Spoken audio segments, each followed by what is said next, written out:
हरि ओम्। ॐ सहनाववतु सहनौ भुनक्तु सह वीर्यं करवावहै तेजस्विनावधीतमस्तु मा विद्विषावहै।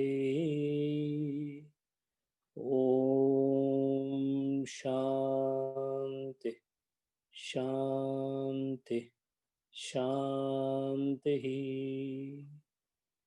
समस्तजनकल्याणे निरतं करुणामयं नमामि चिन्मयं देवं सद्गुरुं ब्रह्मविद्वरम्। ॐ श्री चिन्मय सद्गुरवे नमः। योगेन चित्तस्य पदेन वाचां मलं शरीरस्य च वैद्यकेन योपाकरोति पुरं मुनीनां पातञ्जलि प्राञ्जलिना नतोऽस्मि। हरि ओम्।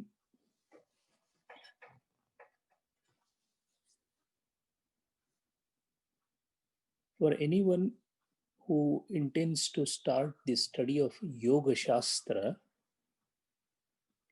he has to be an arduous student of observing the mind. It is a serious exercise of being an observer and watch the mind, one's own mind, the way it works in this world. If we observe our mind, we realize that our mind is constantly trying to engage into something, a common observation. If I'm engaging myself with a living personality, I interact, I question, I answer, I pass comments, I get angry, I express myself, all my vikaras. As we observe this interaction, we realize that there are some people who get easily angry. They admit also that, yes, I'm an angry person. But no one tries to find out what precisely happens when I'm angry. Or why am I angry? Why the other person is not? And when we see this, we realize that the anger comes even without notice. If my mind is aware of something that is coming, then perhaps I can control it. But the anger erupts spontaneously. It just comes from within. And before you are aware, you have already spoken angry words, damaged the situation. Yes, sometimes you do feel repentant about it. And we leave the things there only without studying why, in the first place, my mind or myself or me became angry so spontaneously. On the similar lines, we can also see why is it that when I had decided to do Dhyanam from 1st January, the very next 2nd January, I left it. Take any fallout of mind where we feel repentant. You want to go on a diet and you immediately start eating again. You decide not to touch the alcohol and the whole resolve just dissolves in the alcohol. Why this happens? If you observe the mind, the answer comes little easier to us. The mind has a vikshepa, which means it will never keep silent, it will always engage itself. Engaging in Vishaya is mind's life and existence. So it would be futile if anyone expects mind not to engage. It's like saying there is a fire, but I don't want it to cause burn. The fire shall cause burn because heat is inherent part of the fire. Engaging in a subject is an inherent part of the mind. If this is so, then how is it that Patanjali Maharaj is saying Yoga's Chitta Vritti Nirodha? Stop the engagement. And there lies the secret of Yoga Shastra. Whenever mind is fed with a new thing, the subject being new, the mind doesn't get engaged in that subject, howsoever interesting it may be. To give an example, in Kazakhstan, they give you horse milk to drink, and that is considered to be the most auspicious thing there, something like go rasa or cow milk in India. It is extremely bitter in taste. It smells horribly. So when it was first time given to anybody like me, I feel no, I don't want to have it. What happened is the mind is not engaging in the subject that was offered to me because it was a new thing to me. That means there was no sanskar of that thing on my mind. If my mind doesn't have a sanskar of anything, mind has an inherent tendency to oppose it. Swami Vivekananda had a Nashtika Brahmacharya. So he had no sanskara of women in his mind.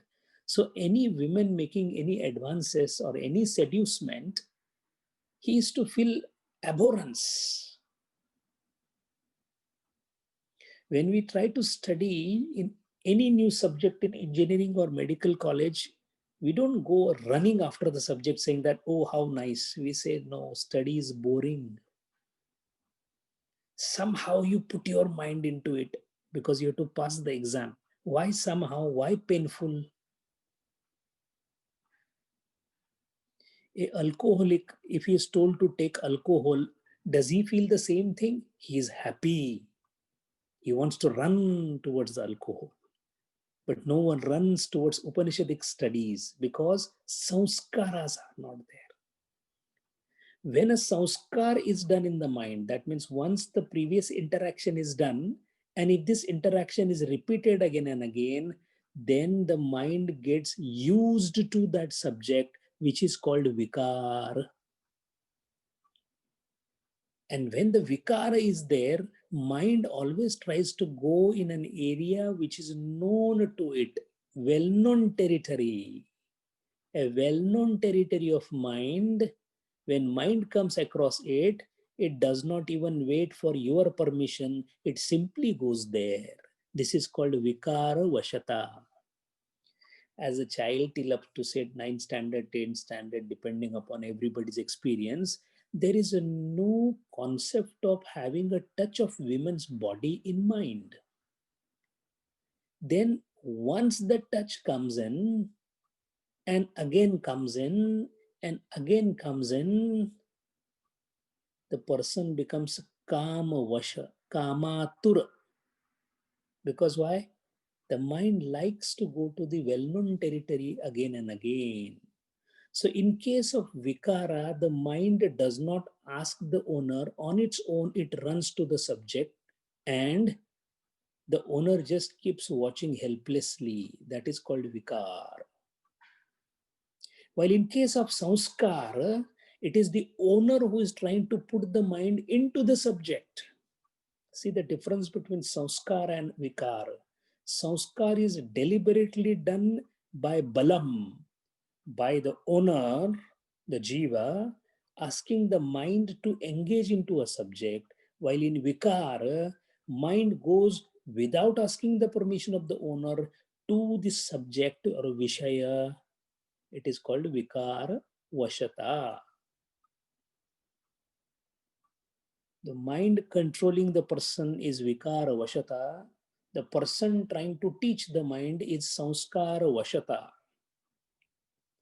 Why this is important is, once you understand how the mind becomes vikara vasha, and it needs to be deviated from that vikara vashata to a proper perspective of the mind, that means the mind needs to be trained by the owner for an experience which is different than the experience that mind is used to the well-known territory, from vikara vashata to samskara vashata, creating new samskaras. And the whole purpose of creating new samskaras is by engaging the mind, you want to permanently disengage the mind. Sounds paradoxical.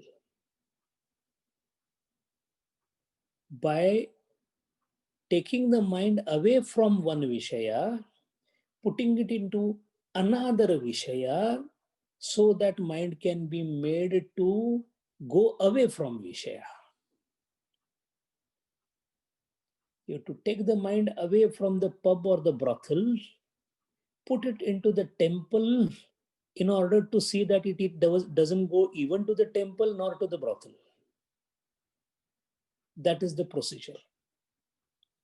And to know this procedure, the vikara should be studied first. How the mind goes towards the subjects or objects of interest. And then by seeing that, the antarayas were devised by Yoga Shastra. All these vikaras are the manifestations. But the mind, when it goes into the vikara or the vishaya, by minute observation, Patanjali Maharaj said that there are 9 types of obstacles the mind creates through vikara, because of which we suffer. The main effect is suffering, and suffering is pain, dukkham, shok. Shok is the main issue, Maharaj, in the life.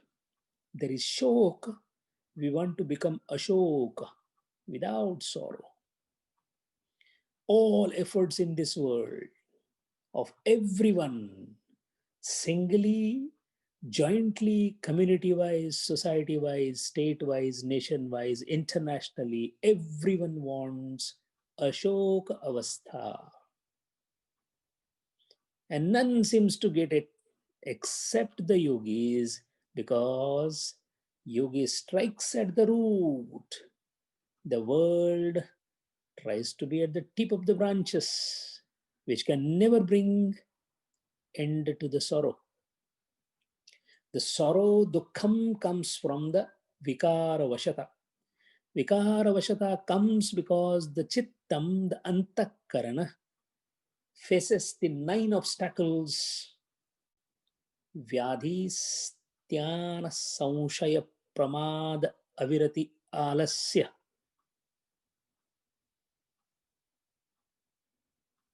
Anupalabdhi, anavasthitam, and darshan, bhranti darshanam. 9 obstacles are there. The 9 obstacles result into the vikshepa sahabhu, the symptoms of a common man: dukkha, daurmanasya, angasya ejatvam, shwasa prashwasa. In the 4 different ways, the obstacles created by the mind in vikara vashata affect the person, and the person exhibits 4 symptoms: dukkham, daurmanasya, angasya ejatvam, shwasa prashwasa. Then sum total of effects on the body are 4. Dukkham, we all are aware of it, because what else we have in our life other than dukkham? Leave those small specks of sukham, which are relative in nature, because we don't know anandam. So dukkham, daurmanasya, our mind is constantly fatigued. How often you find yourself fresh, utsahapurna, viryapurna. How often our mind is enthusiastic for the surroundings, not for any specific purpose, but reasonless excitement. How often we enjoy reasonless excitement? Very rarely.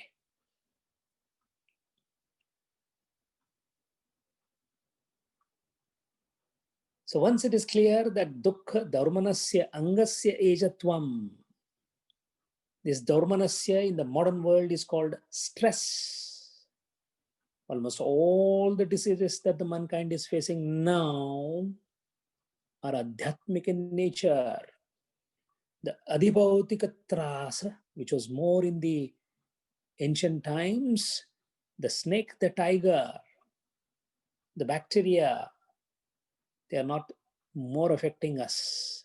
What is affecting us more is our own body and mind more, which through stress works on us, that is dharmanasya. Angasya ejatvam, the cells in the bodies vibrate in a violent manner, leading to the blood pressure, organ dysfunction resulting in diabetes, in the worst cases, the paralysis, shvasa prashvasa, highly irregulated breathing is the sine qua non of the modern life. No one breathes properly. A proper breathing would mean a smooth taking in of the air, holding the air, and moving out the air. Bahihi nissaranam. So the puraka, the kumbhaka, the rechaka, the way we should be doing is not done. And a very intelligent student immediately asks, how can I stop these 4 symptoms of my life? And how can I overcome the 9 obstacles? And Patanjali Maharaj gives 7 remedies for it. The 7 remedies are called Chitta Parikarma. Chitta Parikarma means the remedies to be done by Antakarana. What it means is the solution to the problem that we have in this world are to be sorted out by working on your own mind. And mind well, we are working in the world to find the solution. We will never get the solution.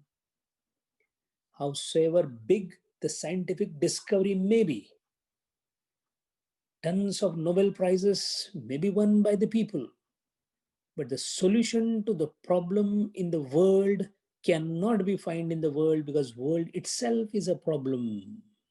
Think. The world is a problem because the world is an illusion. Let's keep the illusion part of the world little away, because it's very difficult to comprehend. One needs to have mastered the Mandukya Karika to understand how the world is illusion, but that is not the subject of discussion. If the world itself is a problem, which the Mahana Rishi Gautam Buddha said as a cardinal truth, world is full of sorrow. How can you find a solution in the sorrow when it is a sorrow? The solution has to lie somewhere else. The solution has to lie out of the world. And the solution to the sorrow in the world lies in Antakarana. So work on the Antakarana. The world will be all right. We are always in the process of helping the world, correcting the world, rectifying the world, finding faults in the world, thinking good about the world. All are utterly useless.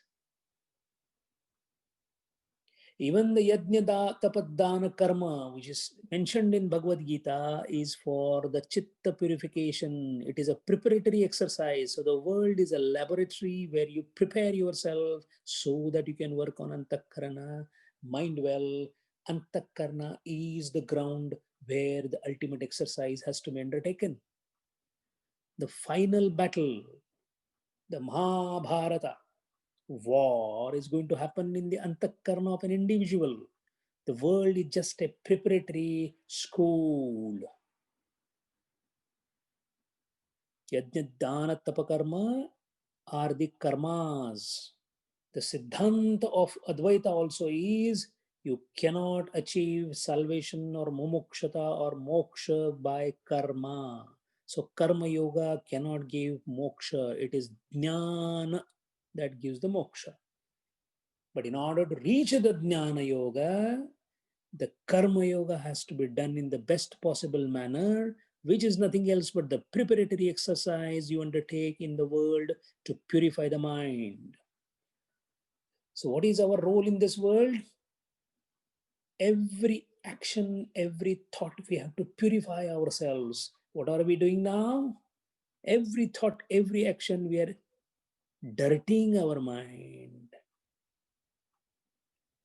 How do we expect to be out of this world, meaning out of the sorrow, by being immersed in this world in a wrong manner? To immerse in the right manner, 7 parikramas are given by the Patanjali Maharaj.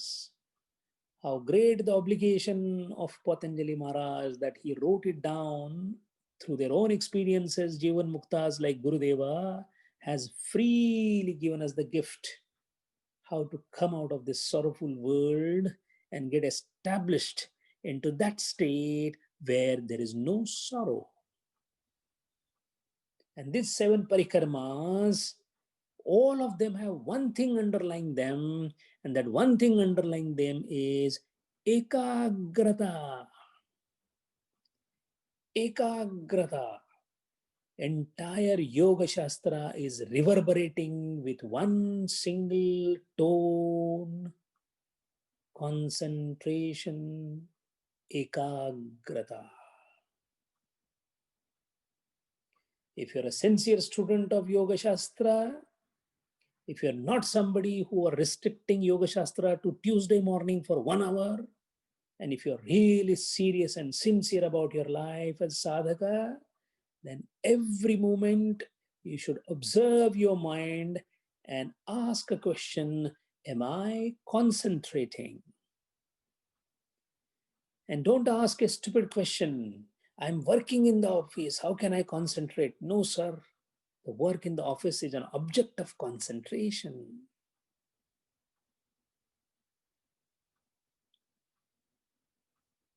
An absolutely stupid person never understands why he's enjoying a sexual activity. Mind well, if concentration has not been there, nobody in this world would indulge into sexual activity. Because Maithunananda is the anandam of concentration. Forget about the act that you are doing. That is a stupid act.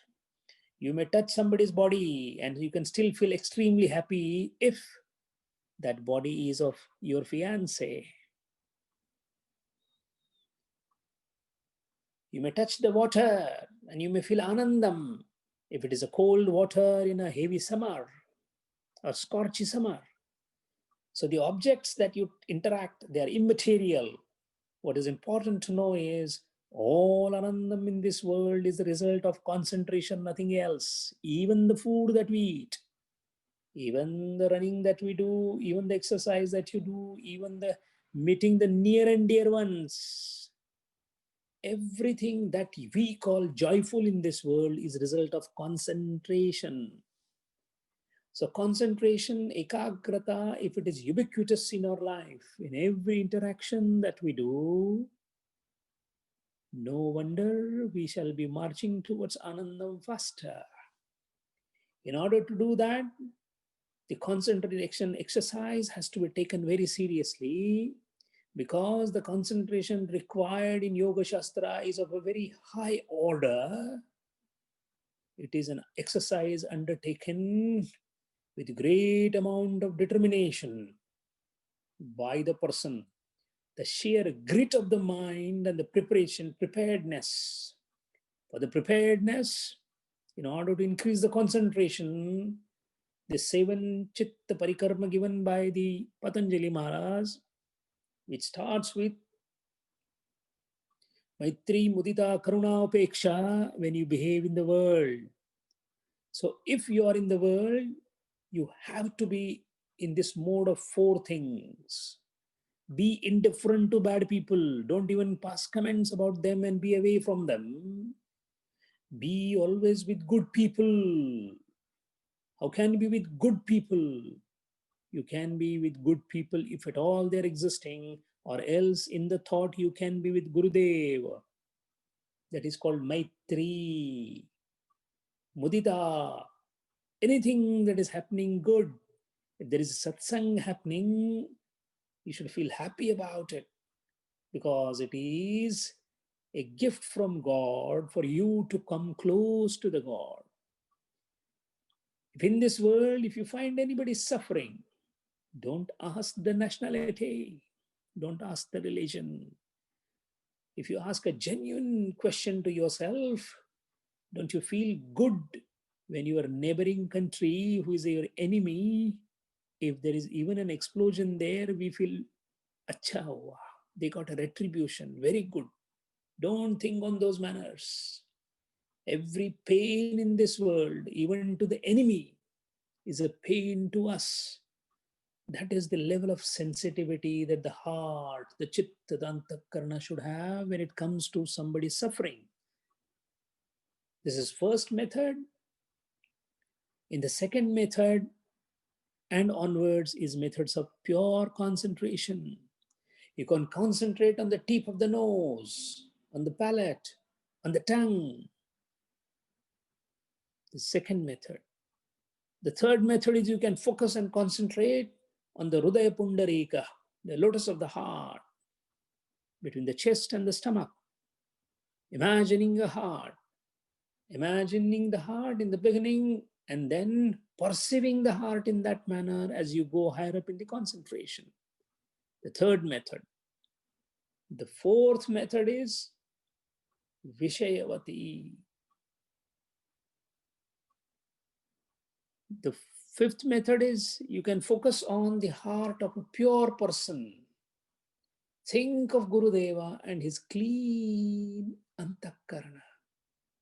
Gurudeva's antakarna could be your alambana for the concentration. Another method is to hold on to the awareness that is there in the sleep and the dream. Very difficult indeed. But there are dhiras, the courageous yogis who catch hold of the consciousness that is supporting the dream and the sleep. So they apparently sleep and are aware that they are sleeping simultaneously. And the last is Abhimata. Abhimata, Ishta Devata. Focus yourself on what you like most. It could be anything, any object in the world that you like. Any object, sir, even if it is a fiancé. The Majnoon means mad. The person's name was Qais. Qais was Majnoon, mad at one point. Swami Vivekananda says, you cannot see the light unless you are mad at one point. This mad at one point can be anything. Laila and her eyes for Qais, for Majnu, was the object of concentration to an extent that he has forgotten the external beauty of Laila at all. She was said to be black and ugly. The black and ugliness doesn't matter. What matters is the focus. He was tormented, tortured, pelted with stone, but nothing mattered because what only mattered in his mind was Laila. In the similar manner, if Bhagavan Vishnu, Shaligram, Shivaling, Ganesha Murti, Saraswati Devi, Kalimata, anything can be object, Abhimata. So by 7 different means, you can achieve the concentration. When we achieve the concentration, then what happens is given in 1448 Sutra. Paramanu Parama Mahattatvantaha Asya Vashikaraha. We have seen the word Vashikara when we studied Vairagyam. A simplest translation into a very inadequate language called English is of Vashikara is mastery. The yogi's mastery extends from minutest atom to infinite magnitude. How does that happen? What you master is immaterial. How you master is of immense importance. Once you master how to control a horse, you don't have to try again and again in different horses because all horses then can be mounted by you. In the similar manner, by achieving the concentration par excellence, Sukshme Nivishamanasya Parmanvantam Sthitipadam Labhat iti. Sukshme Nivishamanasya. We all know electrons, protons, and neutrons. We have heard of them. We have not seen them. We can't see them, but we can imagine them. Imagine an electron and focus on it. All you're focusing is some minutest particle who has no shape. But all you know is it is minutest. What you're actually doing is Saguna Nirakar Dhyana. You're focusing on Shaligram. You're focusing on Saguna Sakar.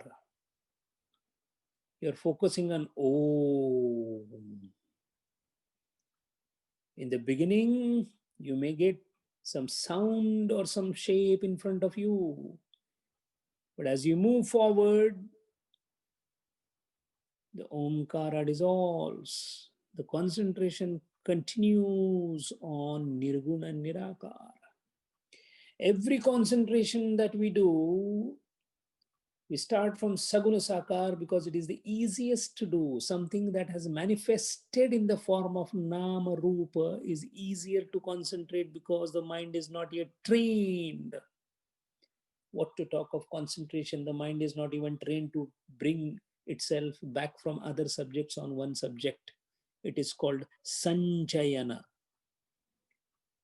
Removing the mind from all other subjects and getting it on the subject desired is called Sanchayana. In ordinary life, one who is able to do that is called intelligent person. Mind well, there is nobody intelligent in this world. Intelligence simply means he is able to bring the thoughts from other subjects to one subject easily. That person is called intelligent. He scored very high marks simply because he brought his mind to the studies. A dumb buffoon failed in his exams because his mind got scattered. Commonly we say he doesn't pay attention to his studies. Attention, paying attention is concentration. So if in ordinary transactional world, concentration is so important for success, and what happens in concentration is all of us being the professionals in whichever field you're working, the marketing, the engineering, the medical, astrophysics, whatever it may be, extremely difficult calculations, all of a sudden we become aware of it. Oh, this is how you solve it. That moment which gives you happiness when you solve a mathematical equation in our school as well as in the higher studies is simply the result of jnana obtained through concentration. However, the concentration required here is still not a very deep concentration. But in Yoga Shastra, we are presumed to concentrate to a great degree. Now, when I concentrate to a great degree, and if I take the minutest particle for concentration, then I'm using that smallest particle as alambana, a medium that is taken for the sake of concentration of mind is called alambana. You can have alambanam of the murti, of the shaligram, of an abstract object, of anything that you desire.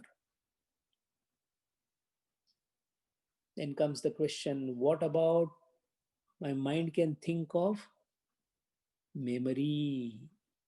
Can I focus on memory? Yes, sir. There lies the answer that memory is modification of antakarana. So memory or the smriti is a vritti. But that vritti itself can be used for focusing and moving forward. When you try to focus on Gurudeva and his face, radiating face of Gurudeva with the flowing hairs, absolutely spick and span spectacles, radiating smile, glowing skin, and the sparkling eyes with little bit of nodding of the head. What are we trying to do, sir? We are focusing on the memory of Gurudeva. It is called Smriti Alambana. In fact, every concentration exercise that we are doing is nothing else but a vritti. When you focus on a Vishaya, is it not that the mind has gone towards the Shaligram? So mind going anywhere is Vikshepa. But what is happening is we are utilizing the tendency of the mind or the antakarana to get rid of the mind. This is an exercise. Yoga is an exercise in which the enemy is taken to the battlefield to kill the enemy himself. The same mind which is creating the havoc in the life, the same mind is used to get out of the havoc of the life. So all the modifications of the antakarana, the vrittis, are used in turn to reduce the vrittis. It sounds very paradoxical, but it is true. As I told you, mind cannot remain without engaging because mind, its inherent property is to engage. All we do in Yoga Shastra is engage in a right manner, not in a wrong manner. The way we engage our mind in this world, it increases the engagement. While the way we engage the mind in Yoga Shastra, it reduces the engagement to an extent where the engagement itself gets over.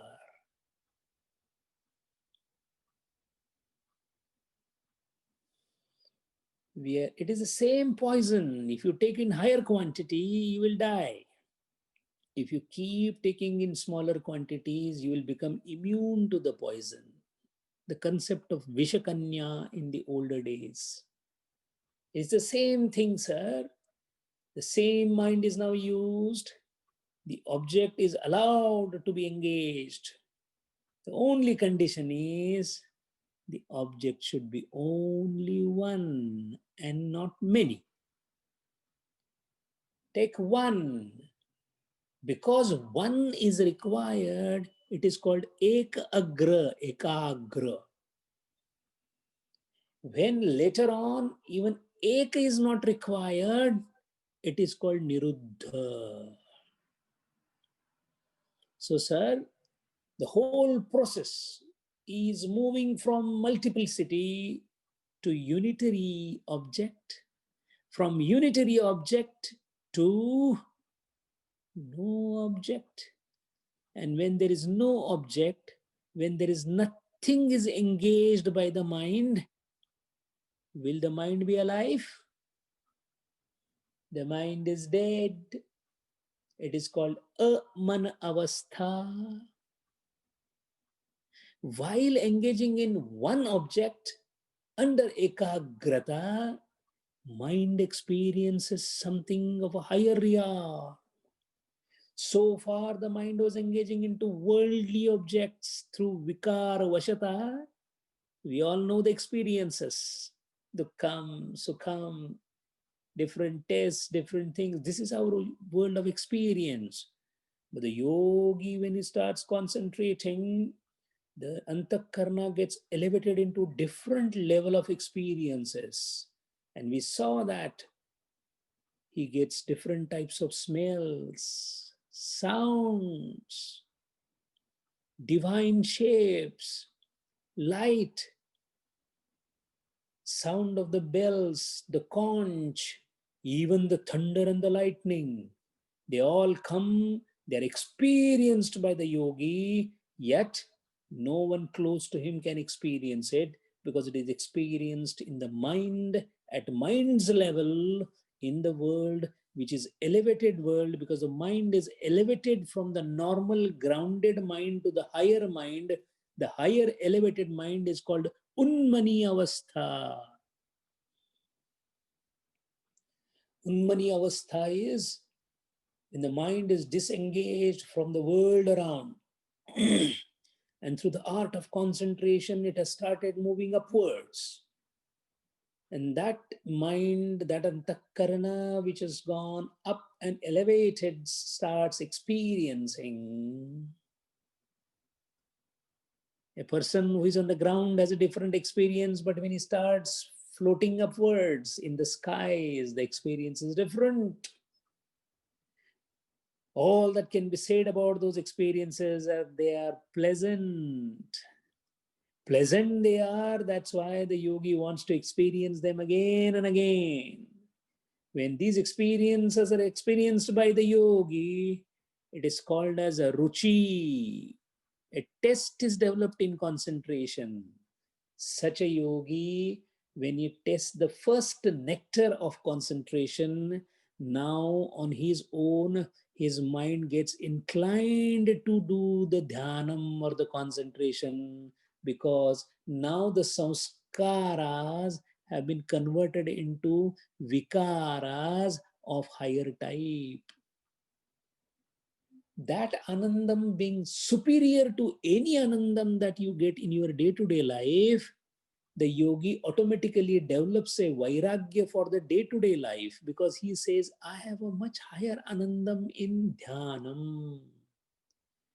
The time period taken for this dhyanam to develop the first taste of the nectar is the time for us to really struggle very hard.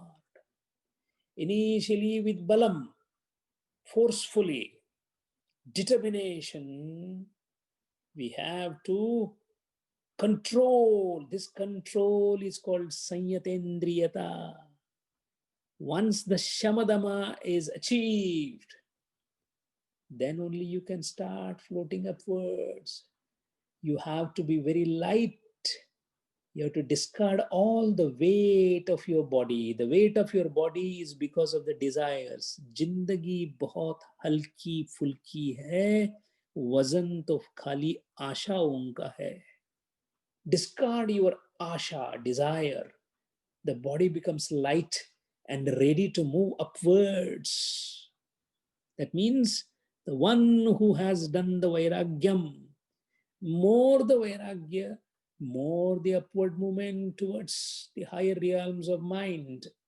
And then during these realms, you can start moving upwards and upwards by keeping focus on any object. Sukshme nivishamanasya परमान्वंतम स्थितिपदम, स्थूले निविशमानस्य परम महत्वात् स्थितिपदम. Suppose you decide to concentrate on the whole universe. With concentration alone, you can experience whole universe. Sir, we are experiencing very minute objects in daily life. Right here, we cannot experience all of the place where we are staying at once. We are not even aware of what is happening down there in the street. because it is beyond the perception of your mind. But the perception of mind gets broadened. The peripheries of the mind are constantly pushed away by concentration, and the periphery can be extended to entire existence.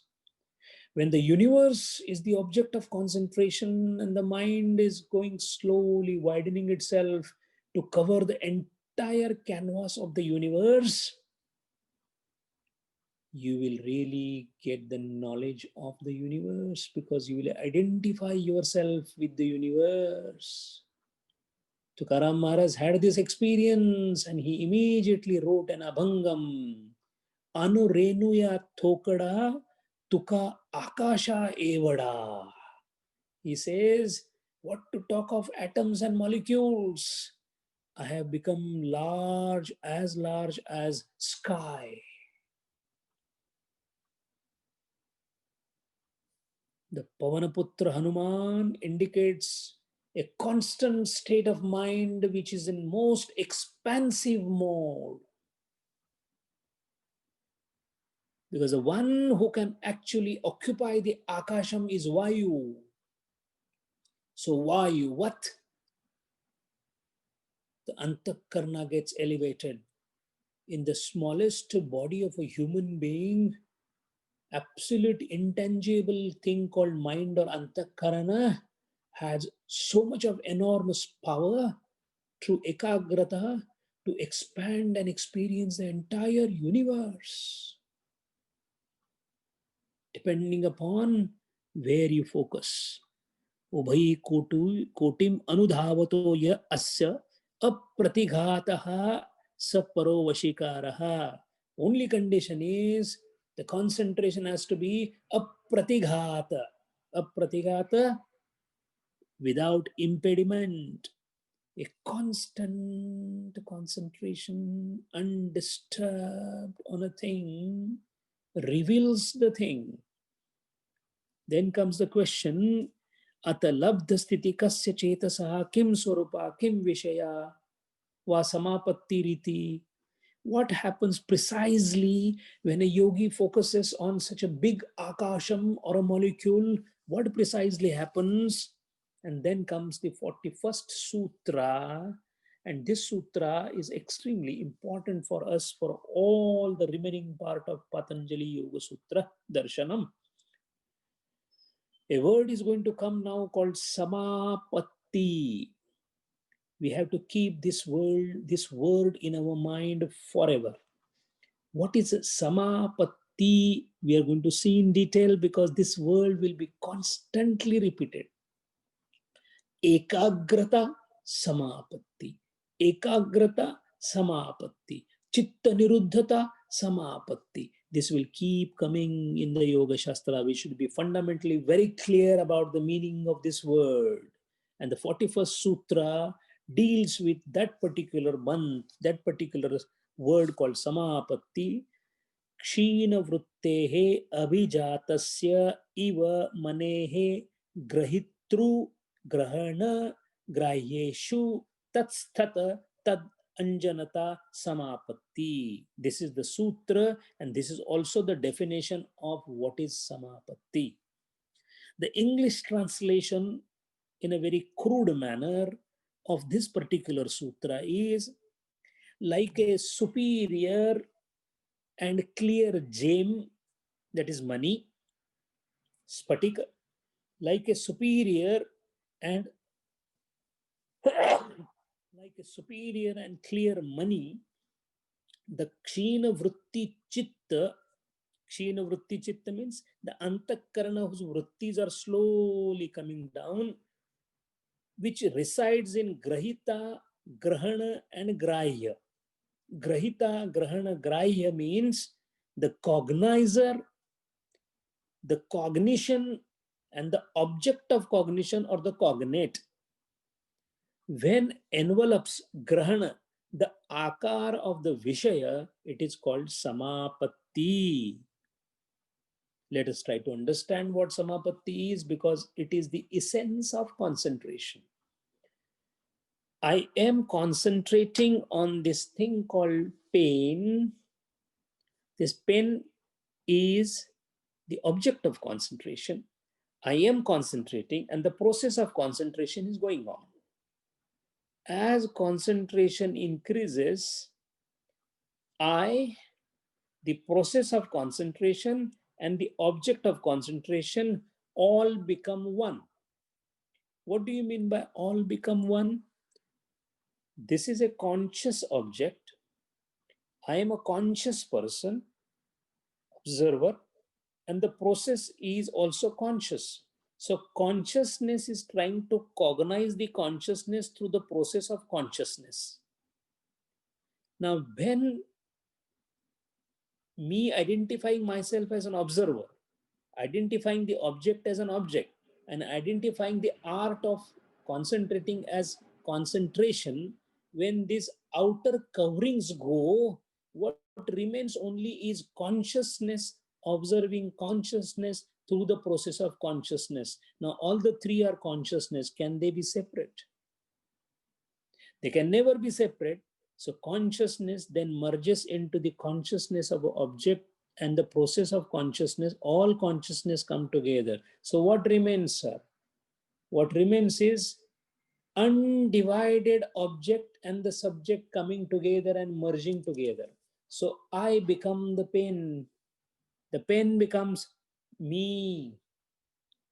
And since they are one, there is no concentration anymore left because they are one. Can I concentrate on I? I cannot. Why? Because I am I. So when this becomes me, why should I concentrate on this? Because this is me. When this is me, means what? I know it completely. Do you say, I don't know myself?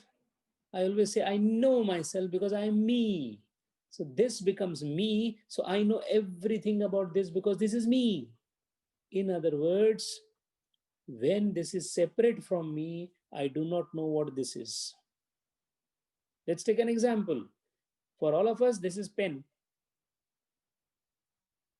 For a physicist or a chemistry man, this is assembly of proton, electron, and neutron. Why? He is able to see this under a particular bubble chamber. I'm seeing it with the eyes. I don't have a bubble chamber at my disposal. That means till the time this is separate from me, the impressions of this are different to different people. That is because all of them are just focusing on external aspect. The external aspect is called Ansha Buddhi. Only the Ansha part of this is known to all of us. The core of this is never known to any one of us. That is the reason same objects creates different reaction in people. For a small child, if I show this pen, he'll be very happy. Oh my God, I'm such happy because I got a pen. For an adult, he would say, so what? It's a pen. Sir, same object creating different reaction. Why this is happening? Because each one of us are perceiving this object as a separate object from me by looking at the external aspect of this pen.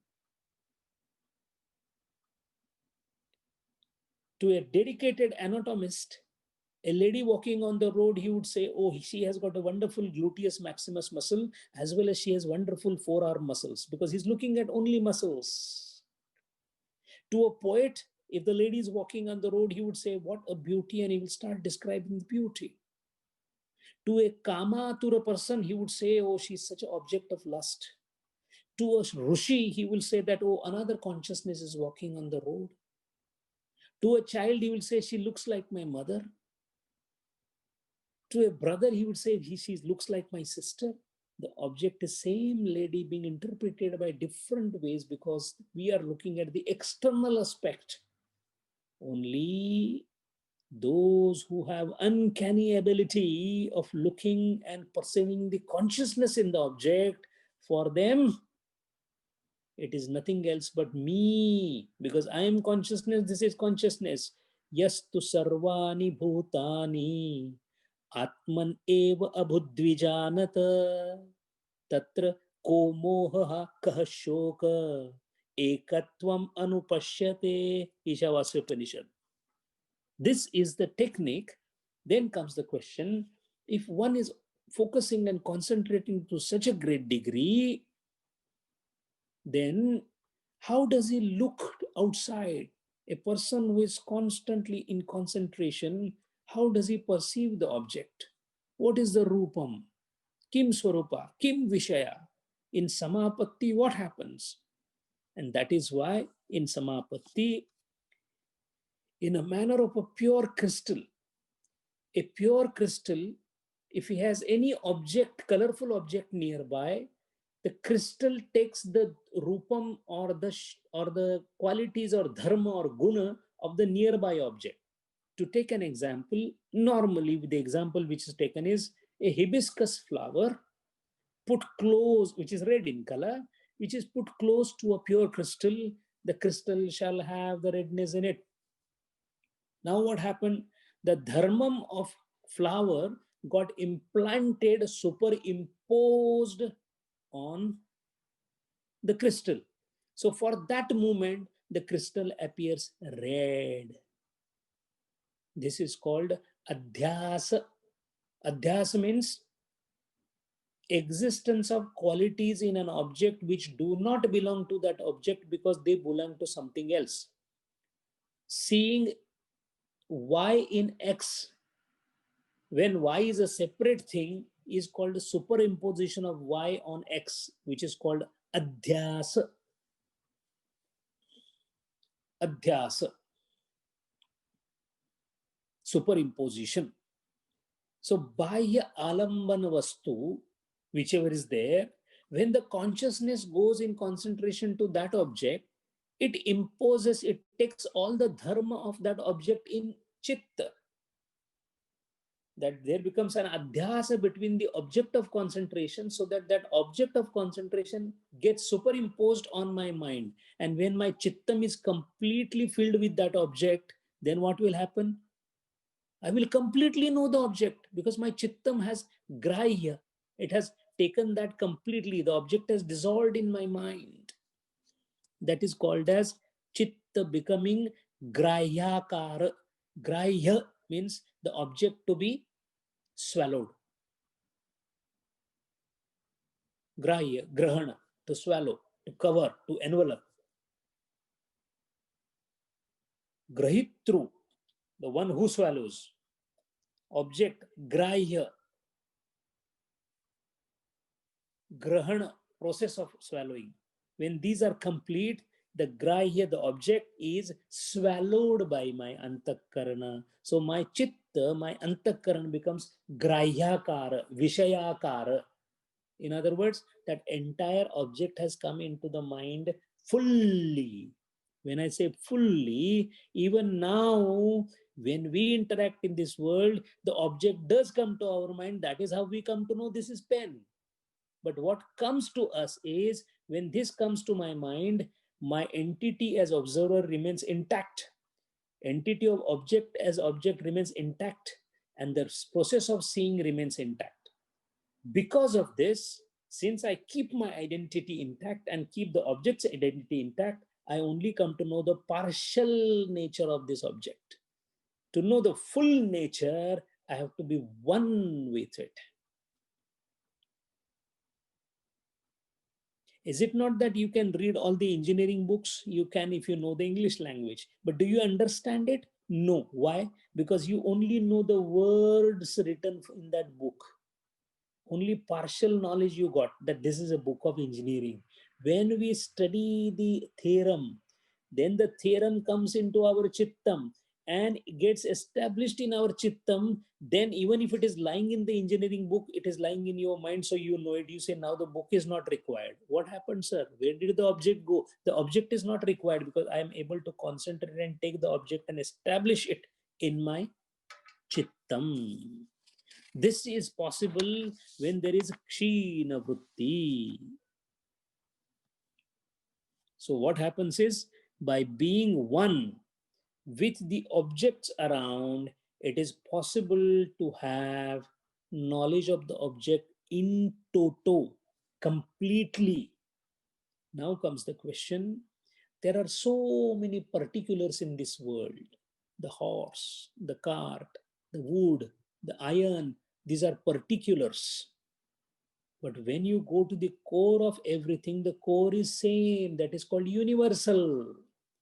There is a universality in all the particulars. All the specifics, Visheshanas, have samanyata into it. A yogi concentrates and understands the samanyata, the universality, while we are focusing on particularity. The particularities, that lady, that man, this object, that a particularity. A yogi is able to see universality, and universality comes by focusing. Now the question is, when they start focusing on the object, they realize that, oh, this object is not at all an object. This object is basically Pancha Mahabhuta. All objects are Pancha Mahabhutas. Once you realize, today we know it is made up of Pancha Mahabhutas because we read it in the books. We have no experience. But the yogi experiences the Mahabhutas, Thula Mahabhutas. Then he goes beyond that. He realizes, oh, these Mahabhutas are also only the manifested part. Unmanifested Sukshma Mahabhutas called Tanmatras are there. He then starts focusing on that. In other words, the yogi in concentration uses his antakarna to dissect into the object. As more and more the dissection goes, more and more items are revealed. Deeper the dissection, higher the truth revealed. They keep dissecting so much that they come to a point where there's nothing left to dissect. That is called Purushakhyati, Kaivalyam. Kasmin Bhagavo Vijnate, Sarvam Midam Vijnato Bhavati. Everything in the world is known. I'll give a live example for this. Mahaperiyava, Chandrasekhar Saraswati Shankaracharya of Kanchi. A Jivan Mukta, a Jnani. Once to meet him, a Raja of Mysore had come. And he had come with his son. So the Raja paid the respect to Mahaperiyava, but the son was educated in America and he was studying quantum physics. So he had no belief in all this stupid stuff called Maharaj and Swamijis and all that.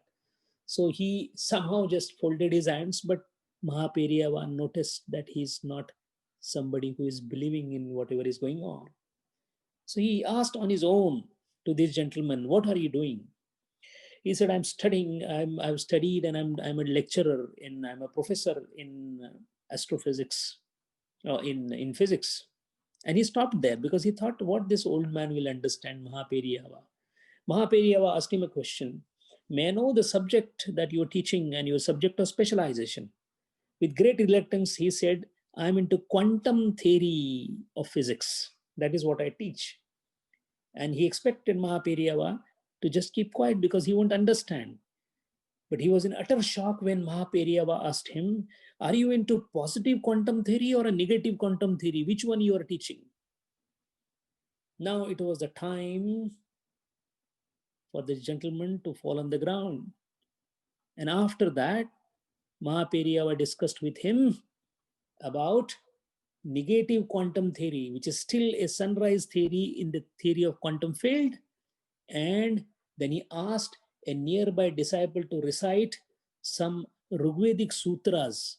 And after that was recited, he told this gentleman that all that you're studying in negative quantum theory are all reflected in these Rigvedic hymns. If you can study that, you will get a lot of depth of knowledge there.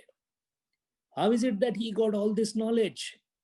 Once you know the universals, particulars are immaterial. The Lord Kelvin, we measure the temperature as Kelvin temperature. The same Lord Kelvin met Swami Vivekananda and discussed with him electricity at length when electricity itself was in infant stage. Where did the knowledge come to Swami Vivekananda from? Those who know the universals do not have to bother about particulars. The result is of focus and the concentration. So by being one with the Chetan and Achetan Vastu, the identification is complete. And the beauty of the whole thing is, if this is the object of concentration, I can focus on the object, but the real surprise lies beyond that. I can focus on the process of focusing. Think. I can focus on the object. I can do ekagrata on this object, or I can also do ekagrata on my karya of seeing the object. Sounds little difficult to comprehend. I can concentrate on the indriyas itself. I've got three different areas to concentrate. Most distant, the object. Next, process of observation. Next, the indriya itself. So when you identify with the object, it becomes grahyakar. When you focus on the indriya, it becomes indriyakar vritti. You can even bring back your concentration and concentrate on the concentrator. Very difficult to comprehend. We are going to see it in detail. When you concentrate on the concentrator, it is called asmitakar. The cognizer is concentrated upon. Why you are able to concentrate on yourself? Because you as a consciousness is different than you as a jiva. So the asmita, you as an entity, can be object of concentration for yourself. So vastu vishaya, indriya and asmita. Vastu vishaya, the cognizing object. Indriya, the cognizing medium. Asmita, the cognizer. All the three can be concentrated upon. And as you go up, it is more sukumar, very tender avastha, very difficult to maintain, but it has different experiences. This state of chitta is called tatstat anjanata or tadakaratata, tadakarkarita. Tadakar karita, or it is also called samapatti. When grahya, grahana, grahita, bhuta, indriya, and asmita, these are concentrated so that you dissolve the whole thing. It is called samapatti. Sam, ang, pad, tin pratyaya. To be one in the most perfect manner is called samapatti. Now, to understand samapatti more, we must understand how we cognize an object. When we say that I know this is a pain, it's a very simple statement in Vyavahara, but it is a very complicated statement when it comes to Yoga Shastra. What happens precisely when I say I know this is a pain? That process is called Sankhya Jnana Yoga Prakriya. How do you know what you know? The process of knowing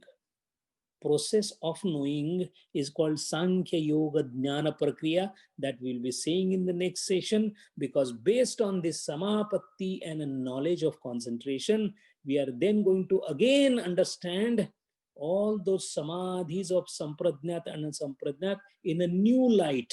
That is why from 42nd Sutra onwards, Patanjali Maharaj again talks about Savitarka, Nirvitarka, Savichara, Nirvichara, Sananda. All those are going to sasmita, all those are going to come again, but now in the newer light of concentration or ekagrata. Hari Om Purnamada Purnamidam Purnat Purnam Udachyate Purnasya Purnamadaya Purnamevavashishyate. Om Shanti Shanti Shanti. Hari ओम श्री गुरुभ्यो नमः। हरि ओम।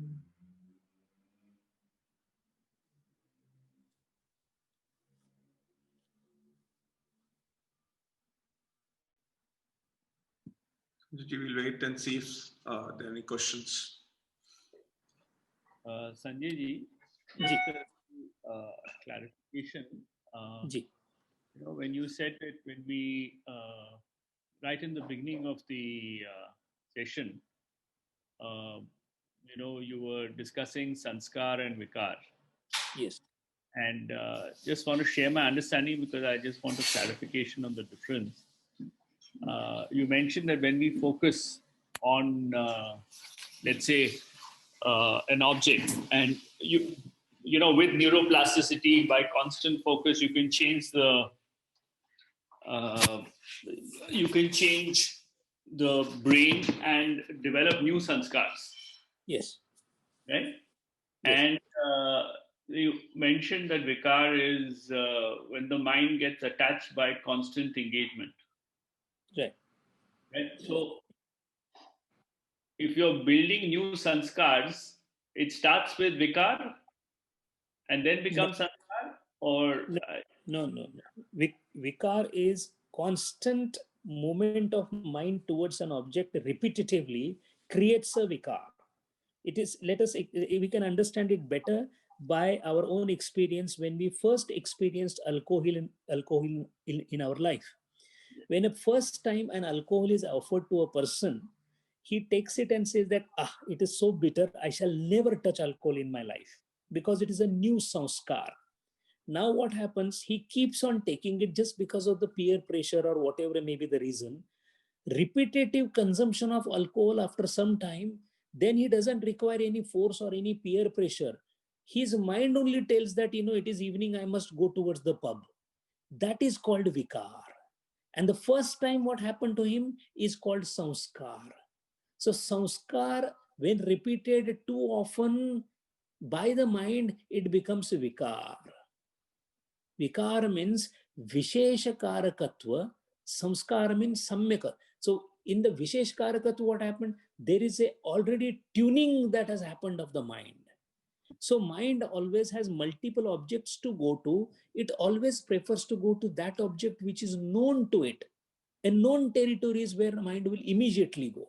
So what is a known territory about a woman? Every woman is a devi, is an unknown territory for us. Every woman is an object of desire, known territory. So the thought goes that way. The mind goes that way. Now to change that, we have to create the mind. No, she's a Devi, she's a Devi, she's a Devi, she's my sister, she's my Devi.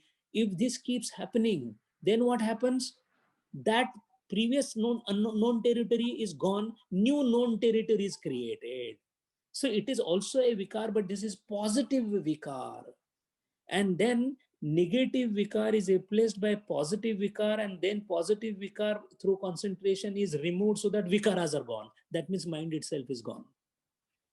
So what is happening is there is only qualitative and depth difference in working in the world and working of a yogi. We focus on the object, yogi also focuses, but not on the object. His object is God, our object is worldly things. So both of them focus. Second thing is we focus because the mind pulls us there because we're used to it. Yogi focuses there because he has made his mind to use that. Changing the mind status from vikara to the new samskaras or good samskaras, it is precisely called sanyatendriyata. Sanyatendriya means allowing or letting the mind to come out of the undesirable tracks and take it to the desirable track. So just for understanding, would vikar be the first time when we try something new? No, vikar is only after repetitive umpteen number of times. Sanskar when you try something new. That is why there are Shodasha Sanskar in our life. You do Upanayana Sanskar. What is Upanayana Sanskar? First time the child is being sent for education. So you do a Sanskar. First time. Everything first time is Sanskar. And Sanskar when repeated becomes Vikar. Okay. Yes. But that vikar also then becomes sanskar because it's repeated. No, when it is new, afresh, it is samskar. Once it becomes vikar, it cannot be samskar. For example, you are used to wearing clothes every day. It is not a samskar. It is a vikar because you know you're already into it. There is no samskar is only when it is fresh. Samskar is first time, fresh, new, for absolutely fresh. And then repetitive movement you do it, it becomes vikar. For example, ekagrata, you want to do meditation. It is a sanskar for you, very difficult. Mind doesn't listen to it. But as you keep doing it, then you get habituated. Habituation is vikar. Okay. Yes. Okay. Hari. So, further explanation, when you say sanskar nahi hai isme, you know, is Yes. it saying, is it referring to the, and you mentioned that sanskar was new. Yes. Right? So, is it new behavior which is referred to as sanskar? Exactly. When you do with existing behavior, which is like vasanas or whatever. Yes. So no, when you say sanskar nahi hai, that means, for example, a person always lies. तो हम बोलते हैं, what we say is कि इसमें सच्चाई का संस्कार ही नहीं है, because he has never spoken truth. That is why there is no impression of first impression. Even first impression of truth is not there. That is called इसमें संस्कार नहीं है. And when he says कि he is lying, इसको झूठ बोलने का विकार है, because he is habituated to lying. So sanskar is when something which is not within the kaksha of your anubhav comes to you, it is called sanskar. For example, some unknown fruit is given to you and you ate it for the first time. But the mango that you ate first time in your childhood, it was a sanskar. What is the situation now? You have eaten it umpteen times, so it is not a sanskar anymore. The mind has already registered it. The impression has already been created. So when the impression is already created and repetitive impressions make it hard crystallized thing, that becomes a vikar. How often you are exposed to a particular field of experience decides how much is your vikara vashata.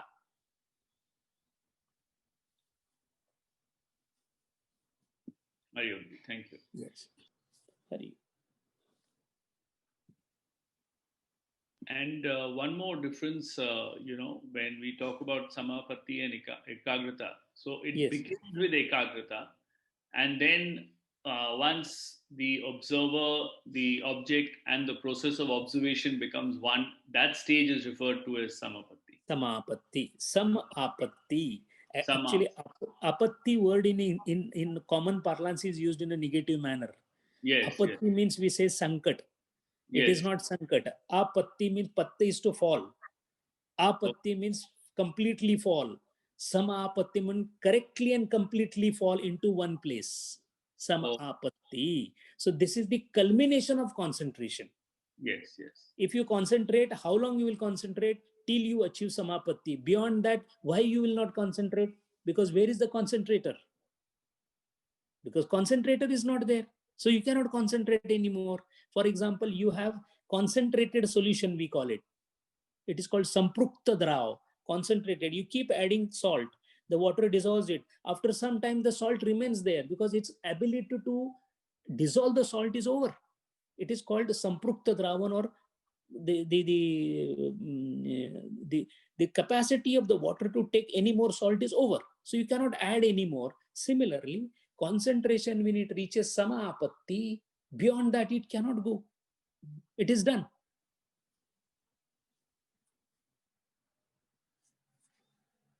Hari, thank you. Hari.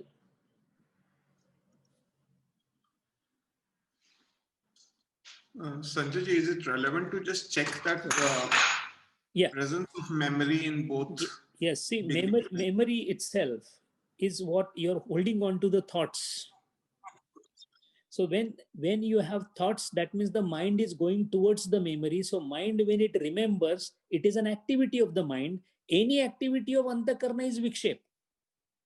So it is an vikshep. But now the question is, even when you look at an object, looking at an object is what? It is an vikshep. And remembering an object, also an vikshep. Here it is actually present. So it is called prama. and that is called ayathartha prama. That's a technical difference. But this I'm seeing, and this I can remember also in my mind. Both ways, the mind goes towards the object because it is in front, and when it is not in front, it goes to that object through my memory. So in either cases, it is vikshep of the mind. So it is definitely a vritti of the mind. Vikshep means vritti. Now the question is how this vritti can be turned into helping hand. You do one thing, you do remember whatever you want to remember, but hold on to that one thing only that you remember. So what do you do when you do dhanam? You're constantly remembering Rama in the form that you know, and you're holding on to that vritti, holding on to that shape, holding on to that Rama. Exactly what you're doing is you're utilizing the vritti, which is otherwise an unwanted tendency of the mind. You're trying to convert it into a wanting tendency by holding on. So smruti is not bad. Looking in the world is not bad. Looking in the world in a varied manner is bad. Few seconds here, few seconds there, this is called tossing of mind. What we intend to do is holding on to one thing, even in the transactional world. Even the bad thing that we have, vyasana, we don't hold on. For example, alcohol, okay, we enjoyed. After 1 hour, movie chalte hai. After that hour, khana khate. After that, sote hai. After that, so we keep from one place to other place. Instead, hold on to one thing. I will give you an example. Pavahari Baba was focusing on a utensil. It was a utensil of copper, the brass. He focused on it. He used to clean it and then focus on it. He cleaned it. When he met Vivekananda Maharaj has described that utensil as a shining more than gold. Of course, Pavahari Baba was a Jivan Mukta, but the example is given to just to know how by focusing alone, things can change. So the object could be from memory, object could be from pratyaksha darshanam, or object could be by kalpana. You're talking of smruti, I'm talking of kalpana also. For example, four-handed God is a kalpana. But that kalpana is enough for us. Even to hold on to that kalpana, the whole idea is only one. Whatever it may be, focus, concentrate, ekagrata. And this is not something observed in isolation. You can be absolutely dissipated in daily life, and in the morning at 6 o'clock in the morning for 10 minutes, I want to concentrate. It is absolutely defrauding ourselves, sir. It is ridiculous. Concentration is an exercise that constantly observing the mind we have to do everywhere. Let us say you have gone out for a walk. Okay, focus on the sun. Try to focus on the tree that you see. Try to focus on a flower. Think about the beautiful colors that Lord gives to the different flowers. In a place like UAE also, you get a lot of flowers with different colors. Some aroma of the perfume that you get. Yeah, every day you put perfume on it. Doesn't matter. That's a part of the social etiquette. But concentrate on that perfume. Enjoy the perfume. We say, I enjoyed the perfume. What is enjoyment? Concentration. I liked the food. What is that? I concentrated on food. So do everything by concentration. And everything by concentration can be done only when you and the act are together. That is why when you're eating, eat, sir. Don't think of anything else. When you're bathing, take a bath, sir. Don't think of anything. When you are brushing, be in the brushing, sir. Feel the brush where it has touched. Be your mind, put your mind at that molar where the brush has touched. Apparently, it appears ridiculous. What are you talking about, brush and paste? No, sir, it is an act. Every act is auspicious, can be done auspiciously. That is why Gurudeva used to fold the envelope and close it. And the students have written, the disciples have written that it was such a beauty watching Gurudeva doing anything. Gurudeva cleaning the spectacles. Why is it that you like everything about him? A child does everything by concentration. We all like children because if he's playing, he keeps playing. He's not bothered what you say, what a dog He doesn't understand. You're appreciating, you're not appreciating. He's happy. So we find, oh, such a cute dog. What is that cuteness coming from? Ekagrata. So the gist of the whole thing is concentration. Thank you, Sanjay ji. Sanjay ji, while other people are thinking, Mudit ji has a question. Please go ahead. Yeah. No, if you want, I already asked. If somebody else has, fine. Otherwise, I'll ask. Yeah. Please go ahead, Mudit ji. Okay, thank you. Sanjay ji, you know, when Buddha was attributed, you know, for this mindfulness, you know, in Vipassana, they talk of a word called sati. Yes. And that is also equated to smriti. I just wanted to understand, you know, these words. Is sati Pali Prakrit or is sati also Sanskrit? And no, sati is in Pali. It is anapanasati. It is Pali. Anapanasati is Pali. What it means is, again, the same thing. Entire Vipassana, if you see, the mindfulness is, what is mindfulness? What is full mind? Ekagrata, sir. Yeah, that's what it's exactly Ekagrata. So I know, I had a personal experience of interacting with Hinayana Buddhist in Brahmadesh. I was with a monk and I was trying to understand their meditation practice.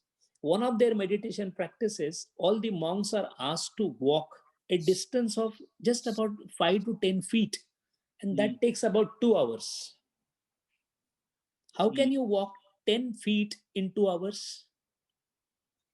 Because when they walk, they completely focus on the foot, the way it is falling, which toe is going down first. See, what they're trying to do is they're increasing the art of concentration. If you've seen Shaolin monks and their exercises, they're entirely based on concentration. So concentration, you can develop concentration through any means. Why go for Vipassana? You can have Vipassana all through your life. When you are sitting, if you are able to disconnect from all the family members and focus only on certain things, you are already in Vipassana mode. They don't let you talk in Vipassana. Why, sir? Because talking distracts you. Maunam. Maunam, then your mind talks to you. In Maunam, the only enemy is Smriti, memory. So don't bring anything from the memory except one thing. So instead of having all these multiple choices, Hindus were very, very talented and intelligent from beginning. They said, forget about what to drop. Think about what to take. And they gave us all these devatas. Knowing the temperament, they gave us so many of them. You take any one of them. So I say, I'm Ganesh Bhakta. Doesn't matter, sir. No, I'm Vishnu Bhakta. Doesn't matter, sir. No, I am Devi Bhakta. Doesn't matter, sir. I am a Kapalika. Doesn't matter. I am Aghora. Doesn't matter, sir. Take anything. It is deified. Take a stone. No problem, sir. All our murtis are stone only. No metal. Sapta dhatu. Doesn't matter. Oh, Navadhatu. Doesn't matter. Take anything. What is important? Marriage is important. Who is the bride is not important in concentration. Marriage has to happen. So taking anything, then somebody came and said, I don't want to take anything. That is also fine, sir. Nirguna Nirakara. The only caution is, it is difficult, sir. If you can do it, no problem. Take that. I don't want any shape. Doesn't matter. No qualities. Doesn't matter. No, I want only shape, but only qualities, but no shape. Doesn't matter. Saguna Nirakara. You take that also. That is the beauty of this religion. Hari Om.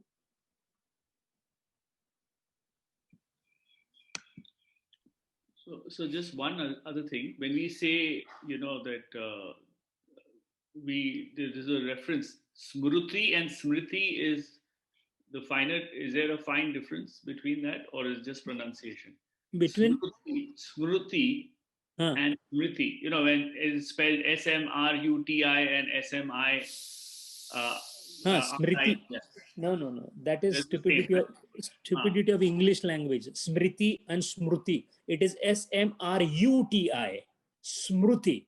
The word is not Smriti. Smriti is a wrong thing.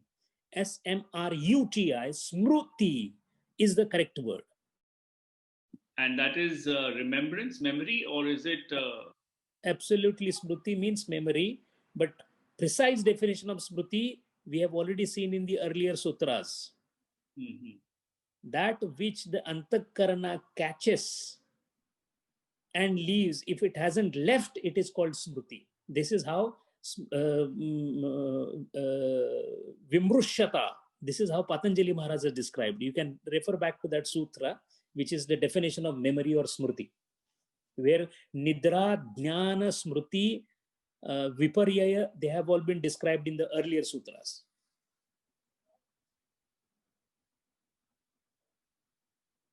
If you recollect, even we saw that time, what exactly we remember. Do we remember the jnanam of the object, or we remember the object? Or we remember the object and the jnanam of the object together? Even that we saw that time when we discussed.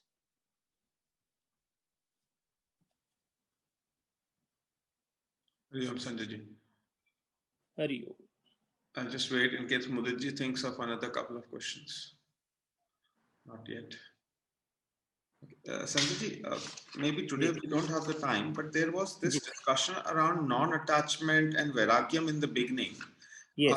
Was that to help you prepare for samadhi, or that by itself is a different path?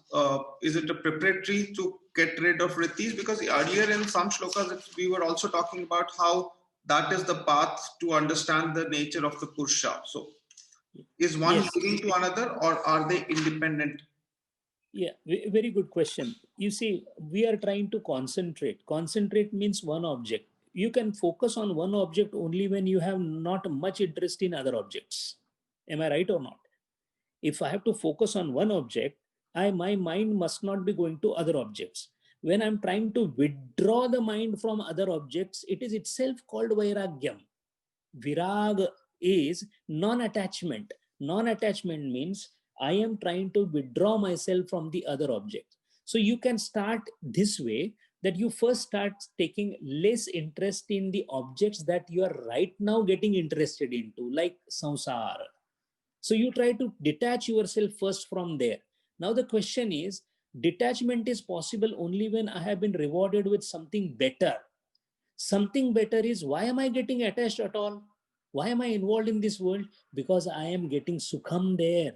The car is giving sukham. The wife is giving sukham. The children are giving sukham. That is what I think.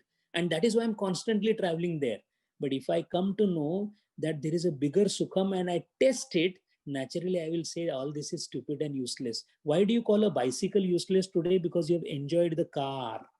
Similarly, if you enjoy the bliss or the nectar or the first taste, anandam of the concentration, automatically you will feel there is no point. Somehow I want to complete my life, complete my job, and I will do my job, but I'm not interested in it.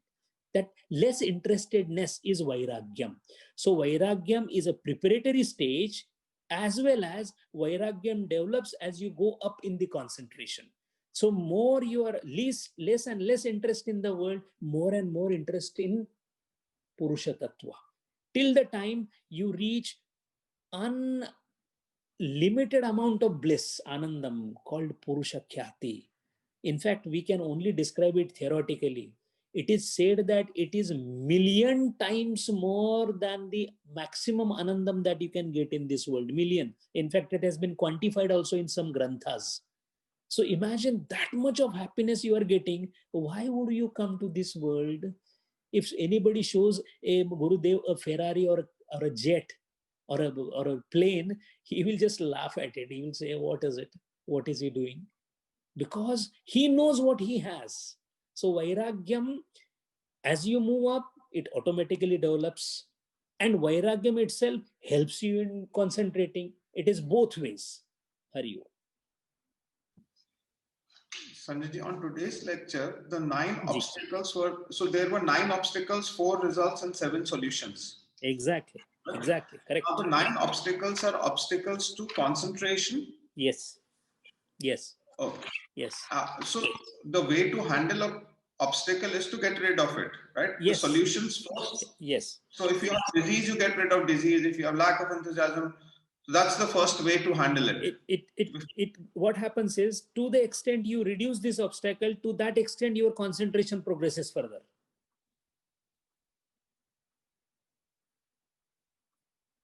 Yes, yes.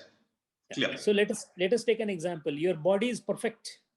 That particular morning you feel no problem, no pains, nothing. So it becomes easier to concentrate. Doesn't mean you have concentrated fully, but it helps. Suppose your body is aching. The very fact that you can't sit, that means dhanam cannot start. So vyadhi, sthana, man nahi kar raha hai. If that is the situation, you cannot. But man prasanna hai. Second obstacle is partly over. Then you come to third. I don't know, this Sanjay ji talks about it. He also keeps talking something, but what is the truth, but sometimes they talk too much about it. Samshaya. Then fourth thing is pramad.